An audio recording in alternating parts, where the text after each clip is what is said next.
Hello everybody, welcome back to our official YouTube channel of Adda 24/7। मैं हूं दीक्षा पांडे और आज हम बात करने वाले हैं how to eliminate wrong options in your legal reasoning. मतलब कौन कौन से ऐसे मेथड्स हैं, कौन कौन सी ऐसी टेक्निक्स हैं जिनको आप यूज़ करके रॉन्ग ऑप्शंस को एलिमिनेट कर सकते हो और एक राइट ऑप्शन को करेक्टली मार्क कर सकते हो। तो without any further ado let's start our video. उससे पहले मैं आपको ये बताना चाहती हूँ कि हमारी end of month cell start हो चुकी है। तो अगर आप किसी भी पेड कोर्सेज को एक्सप्लोर कर रहे हैं और हमारे साथ जुड़कर तैयारी करना चाहते हैं और चाहते हैं मेरी पर्सनल मेंटोरशिप और guidance through out your journey, तो आप सारे ही कोर्सेज को एक्सप्लोर कर सकते हैं। चाहे आप क्लैट की तैयारी कर रहे हो या किसी भी लॉ एंट्रेंस एग्जाम की तैयारी कर रहे हो, सभी के ऊपर आपको फ्लैट 37% का डिस्काउंट मिलेगा। और अगर आप मेरा फैकल्टी कोड DP01 यूज़ करते हैं तो आपको एडिशनल डिस्काउंट जो मैक्सिमम रहेगा वो आपको मिल जाएगा। अप टू 40% का आपको डिस्काउंट यहाँ पर देखने को मिलेगा सारे ही कोर्सेज पर, और मेरी पर्सनल मेंटोरशिप और गाइडेंस भी मिलती रहेगी। देन उसके बाद यहाँ पर अगर आपको कोई भी फर्दर डाउट है या मेंटोरशिप से रिलेटेड आपको कोई भी डाउट है, क्वेरी है, तो आप मेल ड्रॉप कर सकते हैं मेरी इस मेल आईडी पे, दैट इज diksha.kumari@adda247। इस पर मैं आपके सारे ही क्वेश्चंस को एड्रेस कर लूंगी। अदरवाइज ये मेरा टेलीग्राम चैनल है, इसको भी आप ज्वाइन कर सकते हैं। जितनी भी PDF आपको जो हम लॉ YT पर करते हैं, जो भी क्लासेस हम लॉ YT पे करते हैं, उन सभी की PDF आपको यहाँ से मिल जाएगी और आपको यहाँ पर जितने भी डाउट्स हैं वो भी यहाँ पर आपके सॉल्व हो जाएंगे। उसके बाद यहाँ पर अब हम चलते हैं कि कौन कौन सी ऐसी टिप्स हैं, कौन कौन सी ऐसी टेक्निक्स हैं जिन टेक्निक्स को यूज़ करके आप अपने क्वेश्चंस को एक्चुअल में एलिमिनेट कर सकते हो, अपने ऑप्शंस को एलिमिनेट कर सकते हो और एक राइट ऑप्शन तक पहुंच सकते हो। तो आपकी टिप नंबर 1 है कि आपको जितने भी इमोशनली अपीलिंग ऑप्शंस है ना, उनको आपको एलिमिनेट करना है। मतलब कि कई बार ऐसा होगा कि आपको ऑप्शन देख के ये लग रहा होगा कि यार ये ज़्यादा सही ऑप्शन है क्योंकि यार ये ना मेरे इमोशन को जस्टिफाई कर रहा है, सेटिस्फाई कर रहा है। मतलब हम ना कभी कभार मॉरली चीज़ों को सोचने लग जाते हैं, इमोशनली चीज़ों को सोचने लग जाते हैं और वहीं पर हमारा जो आंसर होता है वो गलत हो जाता है। देखिए, जो हमको प्रिंसिपल दे रखा है ना, हमें उसी प्रिंसिपल को अप्लाई करना है। चाहे फिर वो प्रिंसिपल आपके मॉरल्स के अगेंस्ट जा रहा हो, आपके इमोशन के अगेंस्ट जा रहा हो, फिर भी वही आंसर राइट होगा जो सबसे ज़्यादा एक्चुअल में आपके लीगल प्रिंसिपल को एक्सप्लेन कर रहा होगा और अप्लाई कर रहा होगा जिस ऑप्शन पे, वही ऑप्शन आपका राइट ऑप्शन होगा। तो जो भी ऑप्शंस आपकी इमोशनली एक्चुअल में इमोशनली ड्रिवन होते हैं ना, वो ऑप्शन जनरली करेक्ट नहीं होते हैं। उन ऑप्शन को आप डायरेक्टली बिना देखे आप उनको क्या कर सकते हो, एलिमिनेट कर सकते हो। देन उसके बाद यहाँ पर जो हमारा सेकेंड टिप है वो है एलिमिनेट आउटसाइड लॉ नॉलेज। मतलब कि कोई भी अगर ऐसी नॉलेज है जो आपको तो पता है कि ये लॉ है बट एक्चुअल में वो दे नहीं रखा आपके प्रिंसिपल में। अगर आप क्लैट की तैयारी कर रहे हो तो वहाँ पर आपको पैसेज देखने को मिलेंगे। पैसेज में अगर कोई चीज़ नहीं दे रखी है, कोई नॉलेज एक्चुअल में मेंशन नहीं है बट वो आपको पता है पहले से क्योंकि आपने पहले से पढ़ रखा है लॉ, तो उस केस के अंदर आपको अपनी जो एडिशनल नॉलेज है वो नहीं लगानी है। जितना पैसेज में दे रखा है आपको उतना ही वहाँ पर अप्लाई करना है और उसी के बाद आंसर मार्क करना है। अगर कोई चीज़ ऐसी है जो आपको पता है लेकिन पैसेज में नहीं दी है तो वो चीज़ आप वहाँ पर मार्क नहीं करोगे। कई बार ऐसे ऑप्शन देखने को मिलते हैं जो एक्चुअल में सही तो होते हैं लेकिन वो पैसेज में दिए गए नॉलेज से रिलेटेड नहीं होते हैं और फिर वहाँ पर आपका क्वेश्चन गलत हो जाता है। तो ऐसे हमें हमेशा ध्यान रखो, जितना पैसेज में दे रखा है उतनी ही हमको नॉलेज लगानी है अपने क्वेश्चंस पे, और जो हमारे आउट ऑफ द बॉक्स जाके जो भी लॉ एक्सप्लेन कर रहे हैं ऑप्शंस, उन सारे ऑप्शंस को हमको एलिमिनेट कर देना है। देन उसके बाद यहाँ पर आपका जो थर्ड टिप है वो है eliminate option that don't apply the principal.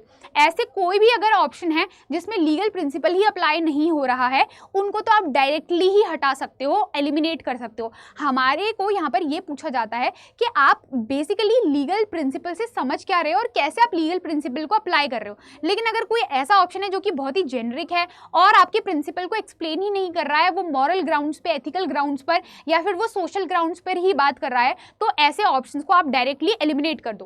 Then उसके बाद यहाँ पर जो फोर्थ आपकी टिप है वो है एलिमिनेट ओवर जनरलाइज्ड और एब्सोल्यूट ऑप्शंस। मतलब कि अगर ऐसे कोई भी ऑप्शंस हैं जो कि बहुत ज़्यादा जनरलाइज्ड हैं, जो स्पेसिफिक बात नहीं कर रहे हैं और बहुत ही जनरलाइज्ड वे में बात कर रहे हैं, उन ऑप्शंस को आप हटा सकते हो, एलिमिनेट कर सकते हो।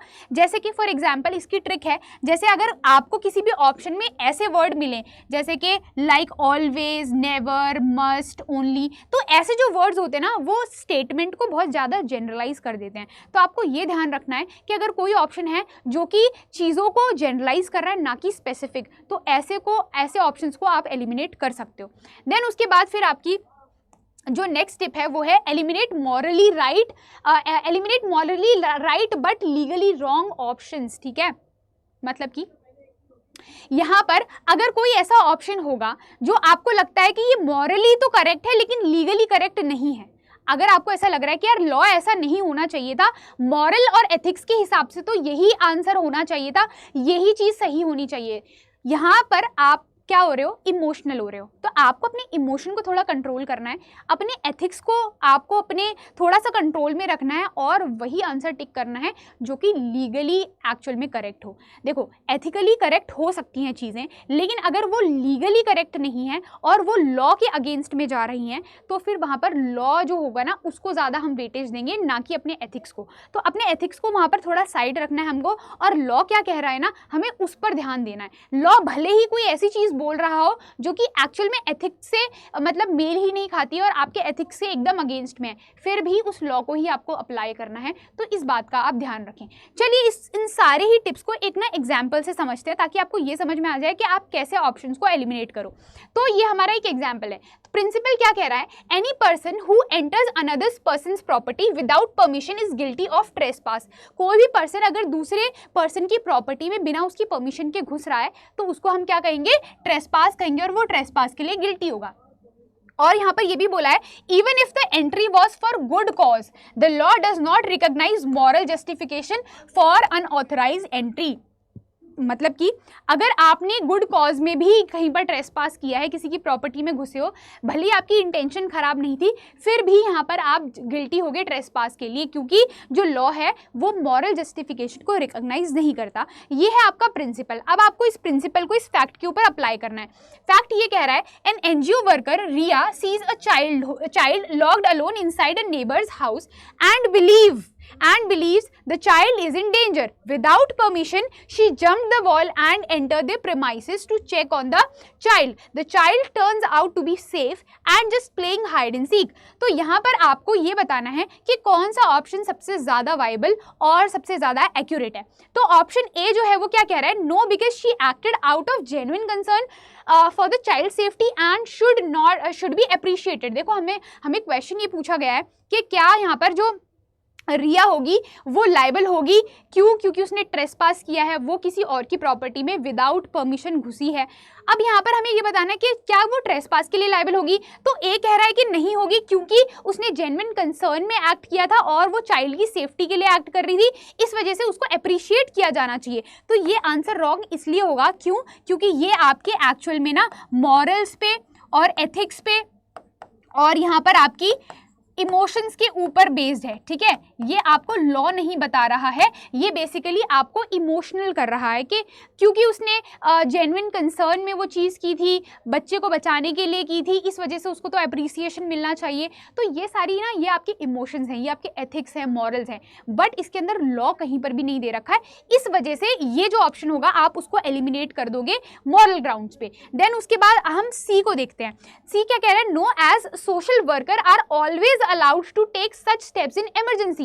तो यहाँ पर ये क्या बता रहा है, ये चीज़ों को जनरलाइज कर रहा है बहुत, कि नहीं वो लाइबल नहीं होगी, क्योंकि जो सोशल वर्कर होते हैं ना वो हमेशा मतलब उनको अलाउड है कि अगर कोई भी ऐसी इमरजेंसी आती है तो वो क्या कर सकते हैं, वो ऐसे स्टेप ले सकते हैं। तो यहाँ पर ना जनरलाइज मतलब ओवर जनरलाइज कर दिया है स्टेटमेंट को, और लॉ के बारे में कहीं पर भी यहाँ पर बात नहीं की गई है। तो ये भी ऑप्शन आप यहाँ पर एलिमिनेट कर सकते हो। देन उसके बाद जो ऑप्शन डी है वो क्या कह रहा है, yes but morally she did the right thing so she should not be punished. तो यहाँ पर वो कह रहा है कि जो डी ऑप्शन है वो कह रहा है कि हाँ वो गिल्टी तो होगी ट्रेसपास के लिए, लेकिन उसको पनिशमेंट नहीं देनी चाहिए। क्यों? क्योंकि वो एक सही काम कर रही थी, एक राइट थिंग कर रही थी। तो यहाँ पर ये भी एक्चुअल में मॉरल ग्राउंड्स पर बेस्ड है, आपके एथिक्स और इमोशन पे बेस्ड है, इस वजह से ये करेक्ट ऑप्शन नहीं होगा। और बी यहाँ पर क्या कह रहा है, yes because she entered private property without consent regardless of her intention. तो बी क्या है, वो आपके लॉ को एक्सप्लेन कर रहा है और ये बता रहा है कि हाँ वो लाइबल होगी क्योंकि उसने बिना परमिशन के किसी की प्रॉपर्टी में एंटर किया है, चाहे फिर वो उसने किसी भी इंटेंशन के साथ किया हो, गुड कॉज में किया हो, फिर भी वो ट्रेसपास के लिए लाइबल होगी। एज इट इज जो प्रिंसिपल कह रहा है उस प्रिंसिपल को ही आपका जो बी ऑप्शन है वो जस्टिफाई कर दे रहा है। इस वजह से जो बी होगा वो आपका राइट ऑप्शन हो जाएगा क्योंकि ये लीगल बैकिंग के साथ है। और बाकी के ऑप्शन हमने कैसे एलिमिनेट किए वो मैंने आपको अच्छे से एक्सप्लेन कर दिए। तो आप ऐसे अपने ऑप्शन को एलिमिनेट कर सकते हो, इन ग्राउंड्स पे कर सकते हो ताकि आप राइट ऑप्शन मार्क कर सको। आई होप आपको समझ में आया होगा कि कैसे आप इस एलिमिनेशन टेक्निक को यूज करके राइट ऑप्शन मार्क कर सकते हो और अपनी एक्यूरेसी को इम्प्रूव कर सकते हो। अगर आपको कोई भी डाउट है या किसी भी तरीके का कन्फ्यूजन है तो आप मुझे कमेंट बॉक्स में कमेंट करके ज़रूर बताएं, उसको भी मैं एड्रेस करूंगी। और आई होप आपको ये वीडियो समझ में आया होगा, ये ट्रिक समझ में आई होगी, टेक्निक आप यूज़ करके अपने मार्क्स को इम्प्रूव कर पाएंगे। Thank you so much for watching, मिलते हैं नेक्स्ट वीडियो में।